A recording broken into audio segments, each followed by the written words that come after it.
ঈদ মোবারক। স্বাগত ডিবিসি সংবাদে, সাথে আছি সুরভি আলম তরণী। দর্শক, এই মাত্র খেলা শেষ হয়েছে এবং বাংলাদেশ 2-1 গোলে হেরেছে এবং এই মুহূর্তে জাতীয় স্টেডিয়াম এলাকায় আছেন সহকর্মী মুশফিকুর রহমান। আমরা সরাসরি কথা বলবো তার সাথে। মুশফিক, এই ম্যাচটা অনেকটা আশার আলো হয়ে এসেছিল বাংলাদেশের সমর্থকদের জন্য, তারপরও পারফরমেন্স কিন্তু হাড্ডাহাড্ডি হয়েছে। কি বলছেন আসলে দর্শকরা?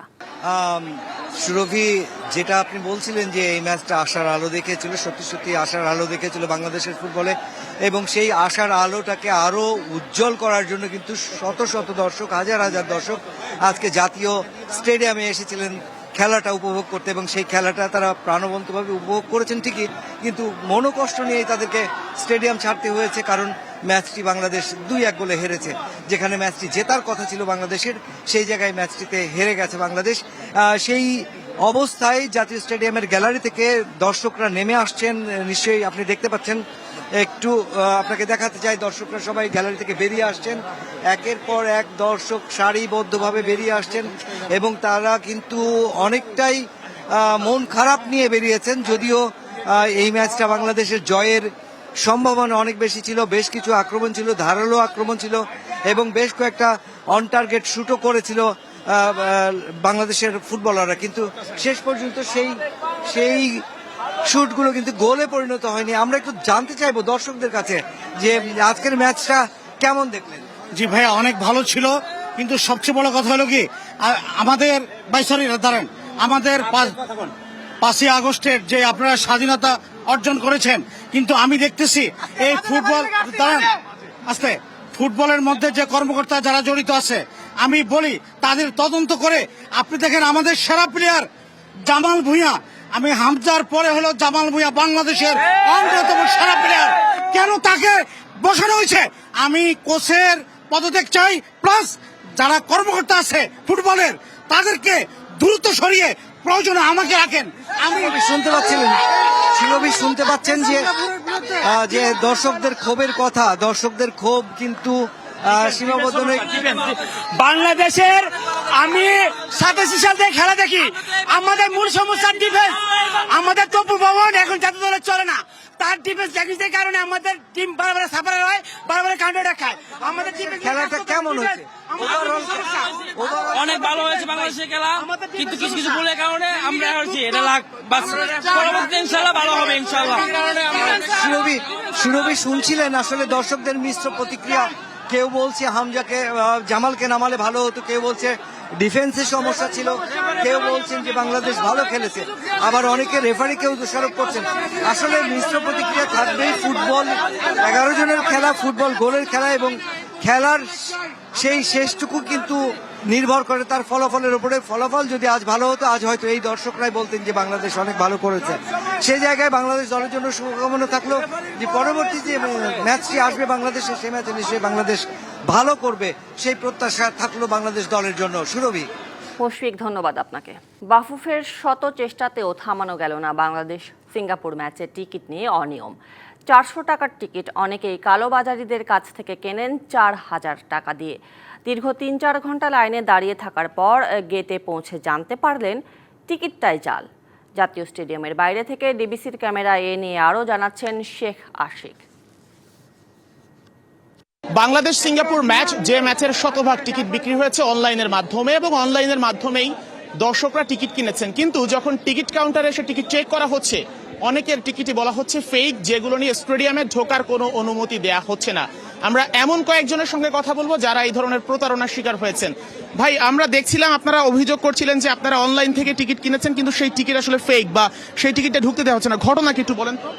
ভাই, আমরা তো সিলেট থেকে আসছি, বুঝছেন, সিলেট থেকে আসছি খেলা দেখতে, কিন্তু ওই যে স্ক্যানটা তো এখন স্ক্যান করিয়া আমার 3বার ফিরাইয়া দিছে। এই যে এই টিকিটটা, এটাই টিকিট, তাই তো? 3বার ঘুরাইয়া দিছে আমাকে বলে এটা ফেল। তো আমি টাকা দিয়ে কিনছি, এটা বলে ফেল। বন্ধুকে বলেছিলাম, কেটে দিয়েছে মেইলের মাধ্যমে। তো ওই জায়গা থেকে আসছে, এখন ওই জায়গায় দীর্ঘ প্রায় 2 থেকে 4 ঘন্টা লাইনে দাঁড়ানোর পর যখন কাউন্টারে গেছি, ভাই টিকিটটা ফেক। মোবাইলে 3টা নিয়েছিলাম, ঠিক আছে, তো ওই 3টা ফেক পড়ছে, আগে ইউজ হয়ে গেছে আর কি, তো এই জন্য বিপদে পড়ছি। আমরা ট্রাই করতেছি, আমার গেল ঢুকলে ওদেরকে নিয়েই ঢুকবো, আসছি যেহেতু একসাথে খেলা দেখবো। স্ক্যান হচ্ছে না, আর এটা এর আগে আমরা স্ক্যান করি নাই গা, যে একবারেই মানে স্ক্যান করতেছে এখানে গেটে, ওরা বলতেছে যে এগুলা ফেক টিকিট। আমরা অনলাইনে যেভাবে হোক সংগ্রহ করছে অন্যখান থেকে, এখন এগুলা দিয়ে ঢোকা যাইতেছে না। আমি টিকিট 4,000 টাকা দিয়ে কিনছি, 400 টাকার টিকিট 400 টাকার একটা টিকিট 4000 টাকা দিয়ে দিয়ে কিনছি। উনি বলছিল নাকি এটা অরিজিনাল টিকিট, এখন গেটে আসছে ওনারা বলতেছে ফেল আসছে। কার কাছ থেকে কিনছেন? এখন ওই লোকটারা তো আমি আর চিনি না, ওই গেট থেকে কিনছি, উনি বলছিল ভালো টিকিট, এটাই বলছে আমার। কারণ ওনারা তো আর আমি ওইভাবে চিনি না, এখন এখানে বলছে ফেল আসতেছে। এখন আপনি যখন গেটে আসলেন চেকের জন্য, তখন আপনাকে কি বলতেছে? বলতেছে ওরা এখানে ফিল্ড আসতেছে, আমার টিকিট দেন নাকি একজনে ঢুকে গেছে ভিতরে। বাংলাদেশ সিঙ্গাপুর ম্যাচের টিকিট সোনার হরিণ, সেই টিকিট নিয়ে অনেকেই মাঠে এসে প্রতারণার শিকার হয়েছেন। স্ক্যান করার পর দেখা গেছে টিকিটটা ছিল ফেক। একই সাথে সামাজিক মাধ্যমে বিভিন্ন গ্রুপে পোস্ট দেখা যাচ্ছে যেখানে টিকিট বিক্রি করা হচ্ছে। সেই টিকিটগুলো কিনে যারা মাঠে এসেছেন তারাই সবচেয়ে বেশি প্রতারণার শিকার হয়েছেন। অনেকে আবার বলছেন বাফুফের অনুমোদিত ওয়েবসাইট থেকে টিকিট কেনার পরও স্টেডিয়ামে তারা ঢুকতে পারেননি। Sheikh Ashik, DBC news, Dhaka. 4 দিনের সফরে প্রধান উপদেষ্টা ডক্টর মোহাম্মদ ইউনূস এখন যুক্তরাজ্যে। স্থানীয় সময় মঙ্গলবার সকাল 7টায় ও বাংলাদেশ সময় দুপুর 12টায় তাকে বহনকারী ফ্লাইটটি হিথ্রো বিমানবন্দরে অবতরণ করে। বিমানবন্দরে ডক্টর ইউনূসকে স্বাগত জানান যুক্তরাজ্যে নিযুক্ত বাংলাদেশের হাই কমিশনার আবিদা ইসলাম। এ সময় ঊর্ধ্বতন কর্মকর্তারাও উপস্থিত ছিলেন। এই সফরে বাকিংহাম প্যালেসে ব্রিটিশ রাজা তৃতীয় চার্লসের কাছ থেকে কিংস চার্লস হারমোনি অ্যাওয়ার্ড গ্রহণ করবেন ডক্টর ইউনূস। ব্রিটিশ প্রধানমন্ত্রী কিয়ার স্টারমারের সঙ্গে দ্বিপক্ষীয় বৈঠক হওয়ার কথা রয়েছে তার। এছাড়া তিনি যুক্তরাজ্যের নীতি গবেষণা প্রতিষ্ঠান চ্যাথাম হাউস আয়োজিত এক সংলাপে অংশ নেবেন। এই সফরে বাংলাদেশের গণতান্ত্রিক উত্তরণে যুক্তরাজ্যের সমর্থনের বিষয়টি বিশেষ গুরুত্ব পাবে বলে জানা গেছে। আগামী 14 জুন প্রধান উপদেষ্টার দেশে ফেরার কথা। প্রধান উপদেষ্টার সঙ্গে বিএনপির ভারপ্রাপ্ত চেয়ারম্যান তারেক রহমানের বৈঠক দেশের রাজনীতির জন্য নতুন দিগন্তের সূচনা করবে, এমন বক্তব্য মির্জা ফখরুল ইসলাম আলমগীরের। কথা প্রসঙ্গে ডিসেম্বরের মধ্যে নির্বাচন না হওয়ার কোনো কারণ দেখেন না বলেও জানিয়েছেন তিনি। চেয়ারপারসনের গুলশানের কার্যালয়ের ব্রিফিংয়ে অনেক কথার ফাঁকে জানান, টিকমার্ক দিয়ে সংস্কার বা রাজনীতি হয় না। আগামী ডিসেম্বরের মধ্যে ত্রয়োদশ জাতীয় সংসদ নির্বাচনের দাবিতে এখনও অনড় অবস্থানে বিএনপি। পাশাপাশি অন্তর্বর্তী সরকারের কয়েকজন উপদেষ্টার বিরুদ্ধে দলটির পক্ষপাতিত্বের অভিযোগে সব মিলিয়ে রাজনীতির মাঠ সরগরম। এমনকি করিডোর বন্দর ও অন্যান্য ইস্যুতে সরকারের সঙ্গে দেশের প্রধানতম দলটির দূরত্ব যখন স্পষ্ট, তখনই খবর লন্ডনে সফররত প্রধান উপদেষ্টা ডক্টর ইউনূসের সঙ্গে বৈঠক হতে যাচ্ছে তারেক রহমানের। ওনাকে ফর্মালি দাওয়াত করা হয়েছে মিটিংয়ের জন্য। এটা আপনার 13 তারিখে 9টা থেকে 11টা পর্যন্ত লন্ডন টাইমে এই সময়টা দেওয়া হয়েছে আর কি। বিএনপি মহাসচিব এই বৈঠককে নতুন ডাইমেনশন হিসেবে আখ্যা দিলেন।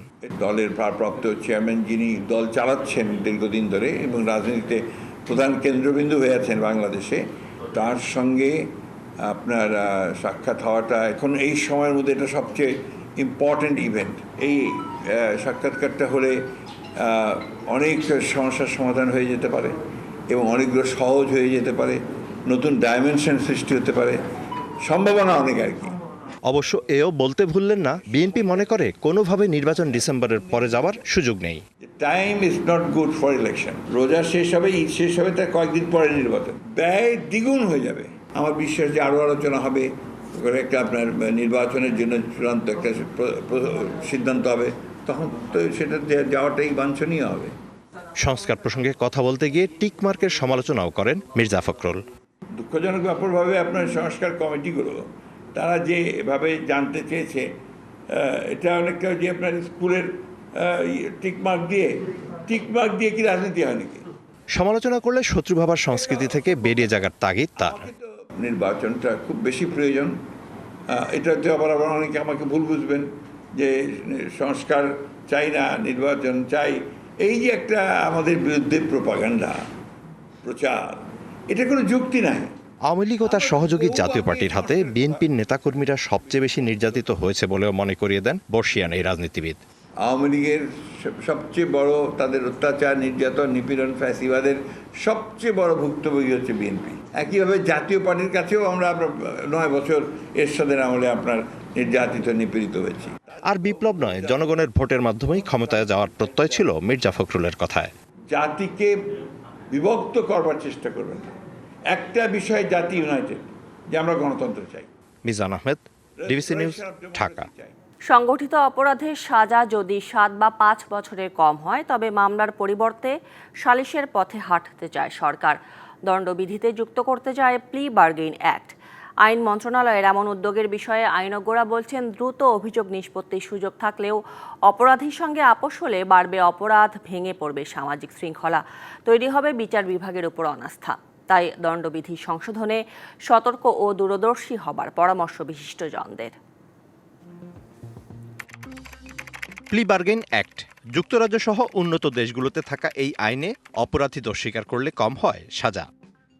সম্প্রতি রাজধানীতে এক মতবিনিময়ে কোড অফ ক্রিমিনাল প্রসিডিওর সংশোধিত অর্ডিন্যান্স 2025-এর প্রাথমিক খসড়ায় প্লি বার্গেইন অ্যাক্ট দণ্ডবিধিতে যুক্ত করার ভাবনার কথা জানান আইন উপদেষ্টা।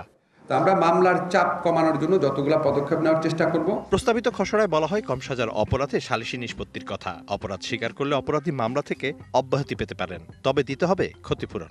বাংলাদেশে যে উদ্যোগটি নেওয়া হচ্ছে সেই উদ্যোগটিতে আমি সমর্থন করি এই অর্থে, মামলা শুরুতেই যদি সে গিলটি প্লি করে তাহলে কোর্টের টাকা বাঁচবে, সময় বাঁচবে, দুই পক্ষের এতে সাশ্রয় হবে।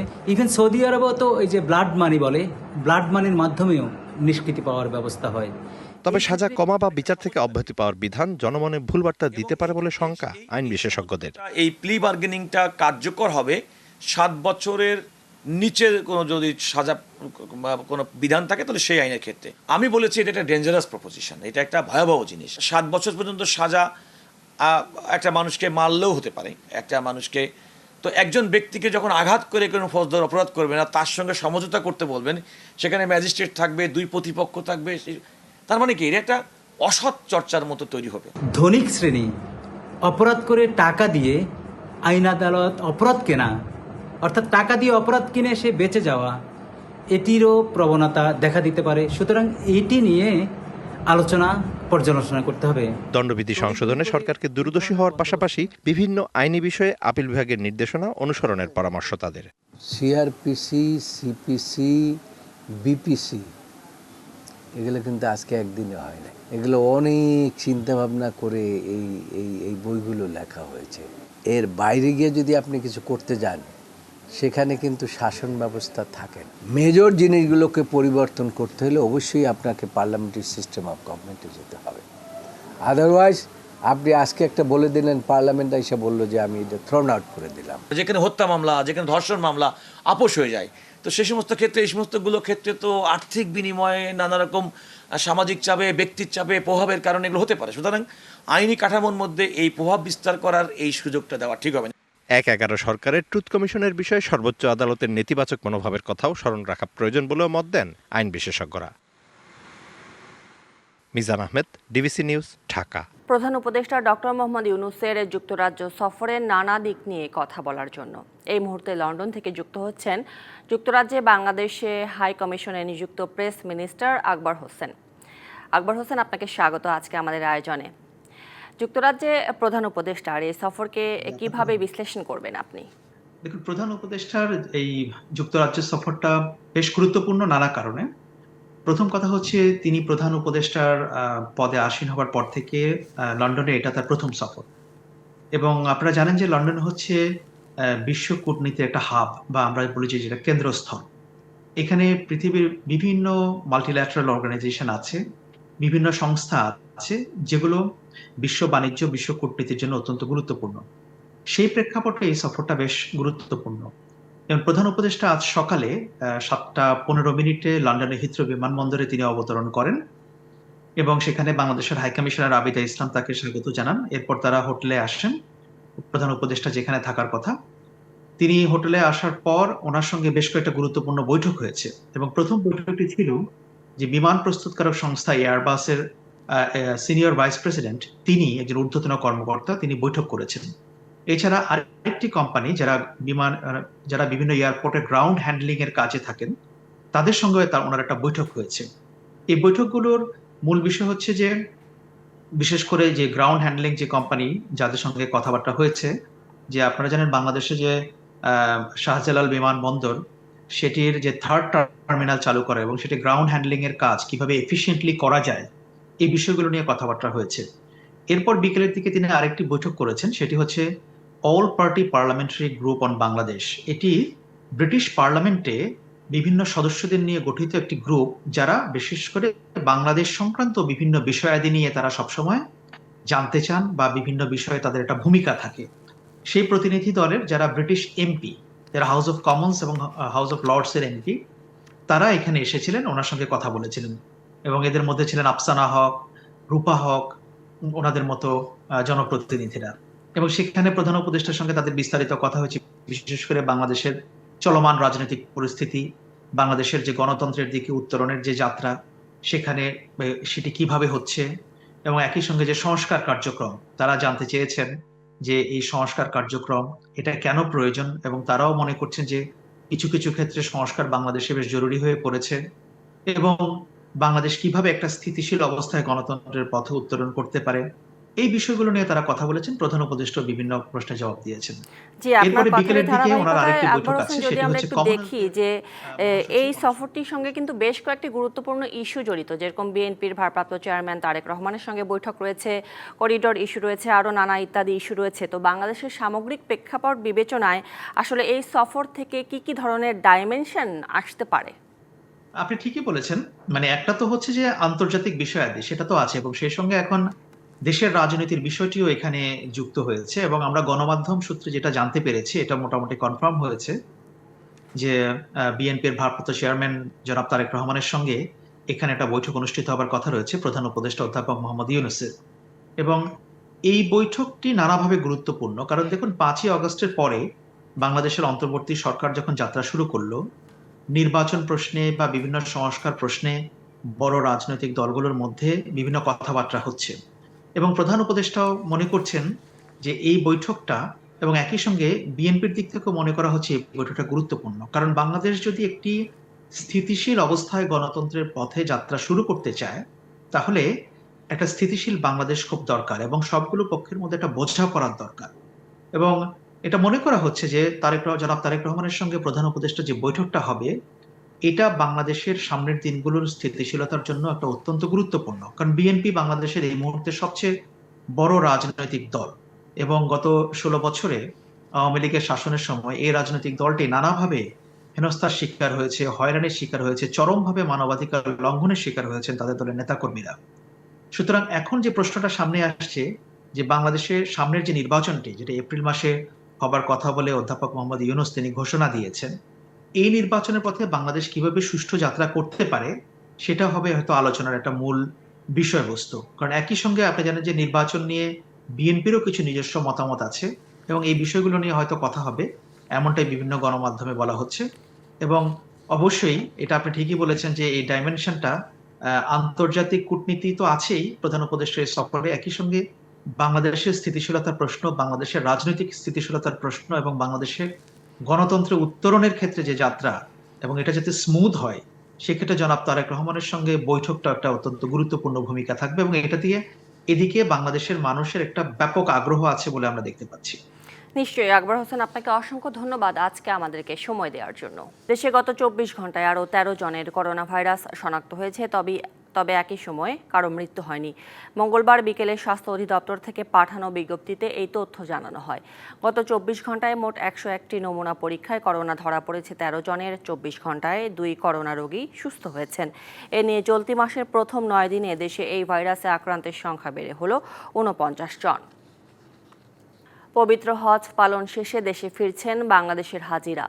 কেউ ফিরছেন আত্মশুদ্ধি নিয়ে, কেউ বা অশ্রু আর হৃদয় ভরা কৃতজ্ঞতা নিয়ে। সকালে অবতরণ করে প্রথম ফিরতি হজ ফ্লাইট।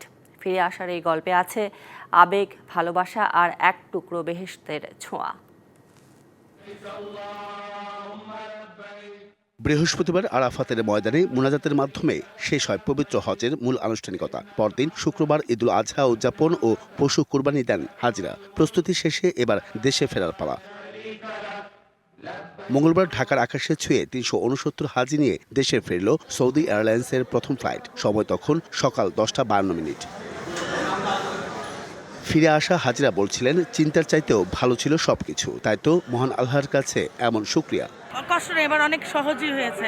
মানুষের চাপ আগের থেকে অনেক কম ছিল। গরম সহ্য করে আমরা আমাদের হজের কাজগুলো করে আসছি। কোনো রকম কোনো সমস্যা হয় নাই, এবং আমরা খুব সুন্দরভাবে আমল করতে পেরেছি। সব দিক দিয়ে সুযোগ সুবিধা ভালো ছিল, আগের মতো জাহামা ছিল না, মানে আলহামদুলিল্লাহ ওদের নিরাপত্তা খুব ভালো ছিল। পরিজনকে দেখে অনেকেই চোখের পানি আটকে রাখতে পারেননি। আত্মশুদ্ধির যাত্রা শেষে প্রাপ্তির অশ্রু যেন দিল পূর্ণতার ছোঁয়া। সব হাজিরা খুব সুন্দরভাবে সুষ্ঠুভাবে সবকিছু করতে পারছে, আলহামদুলিল্লাহ। আল্লাহর কাছে সবার জন্য দোয়া চেয়েছি, দেশের জন্য দোয়া চেয়েছি, মানে ফিলিস্তিনের জনগণের জন্য দোয়া চেয়েছি। বিমানবন্দর কর্তৃপক্ষ বলছে হাজিরা যেন দ্রুত ও নিরাপদে বের হতে পারেন সেজন্য বাড়ানো হয়েছে জনবল ও হেল্প ডেস্ক। ব্যবস্থাপনা রয়েছে নজরদারির বিশেষ ব্যবস্থা। সঠিকভাবে গাইড করার জন্য আমরা ফলোমি রেখেছি আনসারদের মাধ্যমে, তাদেরকে থার্মাল স্ক্রিনিংয়ের মাধ্যমে ইমিগ্রেশনে নিয়ে যাওয়া হচ্ছে এবং তাদের জন্য ডেডিকেটেড ইমিগ্রেশন বুথ রাখা হয়েছে যাতে তাদেরকে আমরা ফ্যাসিলিটেট করতে পারি এবং তাদেরকে গাইড করে লাগেজ গ্রহণের পর এরপর তাদেরকে জমজমের পানি সুষম বন্টন করা হচ্ছে। বিমান বাংলাদেশ সৌদিয়া ফ্লাইনাস সহ 7টি ফ্লাইটে 2,500-এর বেশি হাজি ফিরবেন আজ। 10 জুলাই পর্যন্ত চলবে ফিরতি flight. Ariful Islam, DBC news, Dhaka. সিরাজগঞ্জের শাহজাদপুরে রবীন্দ্র কাছারি বাড়িতে এক দর্শনার্থীর সঙ্গে নিরাপত্তা কর্মীদের বাগবিতণ্ডার জেরে হামলা চালিয়ে অডিটোরিয়ামের দরজা জানালা ভাঙচুরের ঘটনা ঘটেছে। পুলিশ জানায়, গত রবিবার দর্শনার্থী শাহনেওয়াজ তার স্ত্রী ও ভাতিজাকে সঙ্গে নিয়ে রবীন্দ্র কাছারি বাড়িতে ঘুরতে যান। এ সময় দর্শনার্থীর টিকিট দিলেও মোটরসাইকেল পার্কিংয়ের জন্য টাকা নিয়েও কোনো টোকেন দেয়নি কর্তৃপক্ষ। এ নিয়ে শাহনেওয়াজের সঙ্গে কাছারি বাড়ির নিরাপত্তা কর্মীদের কথা কাটাকাটি হয়। মঙ্গলবার দুপুরে শাহজাদপুর প্রেস ক্লাবের সামনে বিক্ষোভ মিছিল ও মানববন্ধন করেন বিক্ষুব্ধরা। পরে রবীন্দ্র কাছারি বাড়ির মধ্যে ঢুকে পড়েন তারা। ভাঙচুর করা হয় কাস্টোডিয়ানের অফিস, লাইব্রেরি ও অডিটোরিয়ামের জানালা ও দরজা। মারধর করা হয় অডিটোরিয়াম, বিদ্যুৎ ও বাগান পরিচালক সিরাজুল ইসলামকে। পরে পুলিশ ঘটনাস্থলে গিয়ে পরিস্থিতি নিয়ন্ত্রণে আনে। নেত্রকোনার পূর্ব ধলায় হরিজন সম্প্রদায়ের বাড়িঘর ভাঙচুর, লুটপাট ও 5টি পরিবারকে উচ্ছেদের অভিযোগ উঠেছে একই এলাকার প্রভাবশালী মহলের বিরুদ্ধে। বাড়িঘর হারিয়ে এখন খোলা আকাশের নিচে মানবেতর জীবনযাপন করছে ভুক্তভোগী পরিবারগুলোর 22 জন সদস্য। স্থানীয়রা জানায়, বিষকাকুনি ইউনিয়নের ঝালশুকা বাজারের রেল লাইনের পাশে দীর্ঘদিন ধরে বসবাস করছে হরিজন সম্প্রদায়ের বেশ কয়েকটি পরিবার। কিন্তু পাশের খলিশাউর ইউনিয়নের ধারা গ্রামের সিরাজ মিয়া ও বকুল মিয়া ওই জমি তাদের বলে দাবি করে পরিবারগুলোকে উচ্ছেদের উদ্যোগ নেয়। ভুক্তভোগীরা বিষয়টি প্রশাসনকে জানালে ক্ষিপ্ত হয়ে গেল শুক্রবার সুনীল রবিদাসের বাড়িতে হামলা চালিয়ে নারী পুরুষ সহ বেশ কয়েকজনকে আহত করে। পরে রবিবার ও আজ হামলা চালিয়ে 5টি ঘর ভাঙচুর ও টাকা লুট করে নিয়ে যায় বলে অভিযোগ ভুক্তভোগীদের। এদিকে ঘটনাস্থল পরিদর্শন করেছে সেনাবাহিনী ও পুলিশ। জায়গাটি সরকারি খাস হিসেবে চিহ্নিত করেছেন ভূমি সহকারী কর্মকর্তা। হঠাৎ করিয়া এই সিরাজ এই রমজানিতে আইছি, মামলা করছি। মামলা করার পরে যে ইংলিশ ইনজারি মামলা, এই নোটিশ দেখে তারা আমার এই বাড়ি ভাঙচুর করছে। রোডটা বাড়ি আছে, 3-4 বাড়ি হালকা ওরা হসপিটালে গেছে। পুরা গ্রামে লইয়া অন যাতে এটারে সবাই মিলে ভাঙ্গা টাঙ্গা এও করে দেওয়া হয়েছে। সব গ্রামই জানে, মই মুরব্বীরা, এটা আমরা বাপ দাদার সম্পদ। এই যে জায়গাটা নিয়ে গোলযোগটা, এটা মূলত এখনো খাস করতে না সরকারি ভূমি। আমরা এখানে যে সিদ্ধান্ত আছে, আমরা অন্য কোনো কার্যক্রম যাতে না হয় সেটা নিষেধ করি। অস্ট্রিয়ার উত্তর পশ্চিমাঞ্চলীয় একটি শহরে স্কুলে বন্দুকধারীর গুলিতে নিহত হয়েছেন শিক্ষক, শিক্ষার্থী সহ অন্তত 10 জন। আহত হয়েছেন অনেকে। এ তথ্য নিশ্চিত করেছে অস্ট্রিয়ার স্বরাষ্ট্র মন্ত্রণালয়। 21 বছর বয়সী ওই হামলাকারী আত্মহত্যা করেছেন বলে ধারণা করছে পুলিশ। প্রতিদিনের মতোই শ্রেণীকক্ষে পাঠদান চলছিল অস্ট্রিয়ার উত্তর পশ্চিমাঞ্চলীয় গ্রাজ শহরের গ্রাজ উচ্চ মাধ্যমিক বিদ্যালয়ে। তবে এদিন বিভীষিকা নেমে আসে স্কুলটিতে। স্থানীয় সময় মঙ্গলবার সকাল 10টায় 2টি শ্রেণীকক্ষে ঘটে গুলি চালানোর ঘটনা। এতে ঘটনাস্থলেই হতাহত হন কয়েকজন শিক্ষার্থী সহ শিক্ষক। হামলার কিছুক্ষণ পরই ঘটনাস্থলে পৌঁছান আইনশৃঙ্খলা বাহিনীর সদস্যরা। অভিযান চালানো হয় পুরো স্কুলটিতে। পরে একটি বিশ্রামাগারে মৃত অবস্থায় পাওয়া যায় সন্দেহভাজন বন্দুকধারীকে। এ সময় তার কাছ থেকে 2টি আগ্নেয়াস্ত্র উদ্ধার করে স্থানীয় পুলিশ। কর্তৃপক্ষের ধারণা, হামলার পর তিনি আত্মহত্যা করেছেন। প্রাথমিক তদন্তে জানা গেছে 21 বছর বয়সী সন্দেহভাজন ওই ব্যক্তি এই স্কুলটির সাবেক শিক্ষার্থী। তবে তিনি স্কুলের পাঠ কার্যক্রম শেষ করেননি। ঠিক কী কারণে এ হামলা চালিয়েছেন তা এখনও জানা যায়নি। আহত শিক্ষার্থী ও শিক্ষকদের নেওয়া হয় পাশের হাসপাতালে। ঘটনাস্থলে মোতায়েন করা হয়েছে আইনশৃঙ্খলা বাহিনীর বিশেষ ইউনিট। Hasna Akter, DBC news desk. সংবাদে এই ছিল এখনকার মতো। ডিবিসি নিউজের সংবাদগুলো পড়তে ভিজিট করুন dbcnews.tv আর ভিজিট করুন ডিবিসি নিউজের ফেসবুক পেজ এবং ইউটিউব চ্যানেল। সঙ্গে থাকুন।